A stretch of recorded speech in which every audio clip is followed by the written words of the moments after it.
बिस्मिल्लाहिर्रहमानिर्रहीम नहमदुहु व नसल्ली अला मुहम्मद रसूलुल्लाहि करीम। ये प्रॉब्लम कन्वर्जेंस की है, एब्सोल्यूट कन्वर्जेंस चैप्टर से। Every absolute convergence series is convergent. हर एक जो एब्सोल्यूट कन्वर्जेंस सीरीज़ होगी वो कन्वर्जेंट होती है, इसको हमें प्रूव करना है। तो सबसे पहले तो हम कोई कन्वर्जेंट सीरीज़ ले लेते हैं, यानी एब्सोल्यूट कन्वर्जेंट सीरीज़ को लेंगे। Let sigma u n be N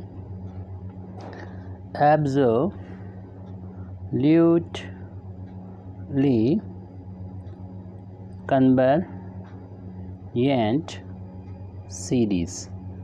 जैसा कि डेफिनेशन है एब्सोल्यूटली कन्वर्जेंट सीरीज़ की, कि कोई सीरीज़ अगर एब्सोल्यूटली कन्वर्जेंट होती है तब then sigma u n modulus, यानी उसके हर एक टर्म को अगर पॉजिटिव बना लिया जाए तो ये सीरीज़ जो होती है इज़ कन्वर्जेंट। तो हमने ये माना है कि u n sigma u n convergent absolute convergent series है, तो ये सीरीज़ कन्वर्जेंट है। इसको हम आगे चल के यूज़ करेंगे। तो सबसे पहले तो हम यहाँ पर नाउ यू एन और इस सीरीज़ का एन टर्म लिया और उसका मॉड भी, दोनों को ऐड किया।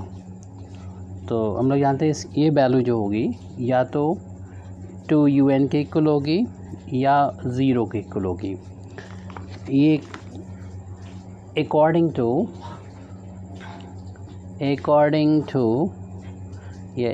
As un is positive. जब un पॉजिटिव होगा तो उसका मॉडुलस की वैल्यू un के बराबर होगी, तो 2 टाइम्स un हो जाएंगे। un इज़ पॉजिटिव और निगेटिव।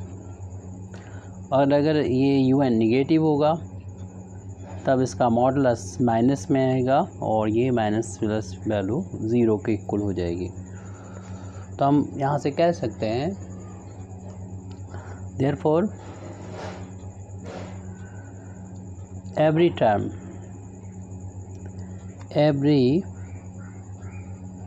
term of सीरीज़, यहाँ पर एक सीरीज़ हम लेते हैं जो इस टर्म यानी un और un के मॉडुलस से बनने वाली एक सीरीज़ है। सिग्मा अगर अप्लाई कर देंगे तो ये सीरीज़ हो जाएगी।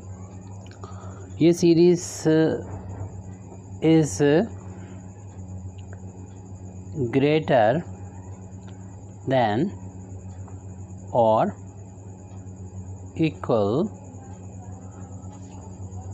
Equal to 0। जैसे कि हम यहाँ पर देख रहे हैं कि ये सीरीज़ इज़ ग्रेटर देन या तो 0 होगी या फिर 0 से ग्रेटर होगी सीरीज़। और साथ ही साथ एंड,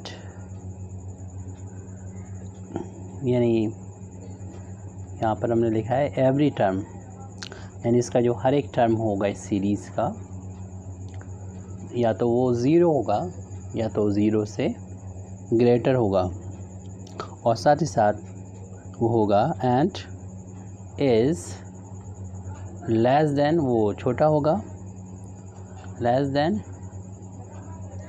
और equal to the corresponding term of the series sigma 2 times un modulus. Means देख रहे हैं कि इस सीरीज़ का ये जो सीरीज़ है इसका हर एक टर्म जो होगा वो या तो 0 के इक्वल होगा या 0 से ग्रेटर होगा, जैसे कि यहाँ देख रहे हैं, और या फिर लेस देन होगा, लेस देन होगा इससे 2n और इसके मॉडुलस से या फिर इसके इक्वल होगा इस सीरीज़ के, यानी सीरीज़ है सिग्मा 2un। यहाँ पर हमने इसके सारे टर्म को पॉजिटिव बनाने के लिए यहाँ मॉडुलस का यूज़ किया है। और फिर हम कह सकते हैं यहाँ से hence sigma un plus un का मॉडुलस, यानी ये सीरीज़ जो ली थी उसके बारे में कि वो कन्वर्जेंट है। कि कन्वर्जेंट इसलिए क्योंकि यानी सिंस सिग्मा un मॉडुलस इस कन्वर्जेंट, क्योंकि ये डेफिनेशन में आ रहा है। शुरुआत में हम लोगों ने इसको लिया था और इसको डेफिनेशन के अंदर यानी यहाँ पर लिया था कि सिग्मा un कन्वर्जेंट है। और जब ये सीरीज़ कन्वर्जेंट है और ये वाली सीरीज़ जो है वो दो अलग अलग सीरीज़ के सम के इक्वल है। और इस के बारे में पता है कि यहाँ से कि ये सीरीज़ कन्वर्जेंट है, क्योंकि आपको मालूम है कि ये सिग्मा un कन्वर्जेंट है, ऊपर ही दे रखा था ये कन्वर्जेंट है। तो इसलिए इसमें अगर 2 टाइम्स भी कर देंगे तो ये सीरीज़ कन्वर्जेंट होगी। और चूँकि इसके सभी टर्म बड़े हैं इस वाली सीरीज़ से, जैसे कि यहाँ पर लिखा है, तो ये सीरीज़ भी कन्वर्जेंट हो गई क्योंकि ये सीरीज़ कन्वर्जेंट है। जब ये सीरीज़ कन्वर्जेंट हो गई तो ये सीरीज़ दो सीरीज़ के सम से बनी है और उसमें भी ये वाली सीरीज़ जो है वो कन्वर्जेंट है। तो इसलिए हम कह सकते हैं हमारी un जो सीरीज़ है वो कन्वर्जेंट होगी। Therefore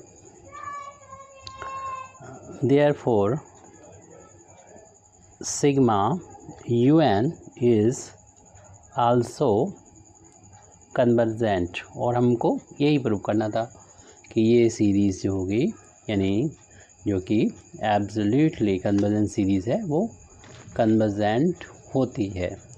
thank you very much Indeed for listening me व आखिर दावाना अल्हम्दुलिल्लाहि रब्बिल आलमीन।